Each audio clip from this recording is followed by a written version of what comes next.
Many people who have ventured into a multi-housing community have gone with the intention and dream of starting an actual church on the site.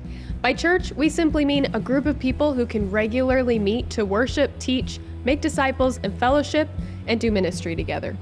This is a great vision. While it can be a major challenge and a difficult journey, it has happened. On one occasion, a multi-housing ministry leader was visiting one of the sites where his church worked and encountered a young boy. While they were talking, he asked the boy, "Do you go to church someplace?" The boy turned and pointed to the community clubhouse and said, "That's my church. That right there is where we go to church." So it can be done. Before attempting to start a church on site, keep these things in mind. 1, considerable ministry will have to have been done on this site before starting a church becomes feasible. This might look like a year or 2 of consistent activity with positive responses from residents before someone might suggest starting a weekly church service. If you are being sensitive to the Spirit and connected with the residents, you will likely know when starting a church is the next step for the ministry. 2, you will need a pastor for this church.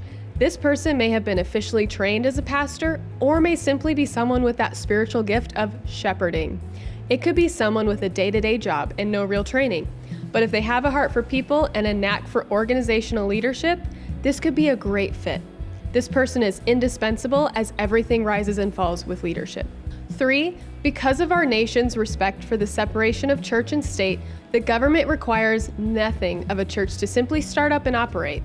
A church inside a multi-housing community likely will never own property, never hire an employee, and will be more of an organism than an organization.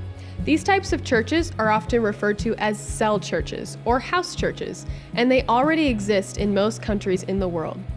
4, this type of church can be called an organic church, meaning it springs up and grows naturally on its own. Likely the worship will be simple, perhaps 1 or 2 people singing with a guitar. The children and teenagers will be in the worship service with the adults.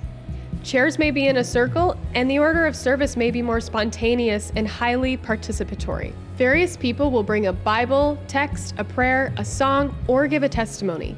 This testimony could be the story of how they came to Christ, or a story about something significant in their life that happened recently and points to the goodness of God. The service should look like what the people want it to look like, and does not have to follow a traditional church service structure. This kind of interactive and highly participatory service sounds like the early church described in the book of Acts, doesn't it? Read 1 Corinthians 14 for another example of what a church can look like. For more information on starting an organic church with a multi-housing community, check out this free online resource created by Paul Atkinson in Texas. He offers some additional and useful step-by-step guidelines that anyone planting an organic church will find useful.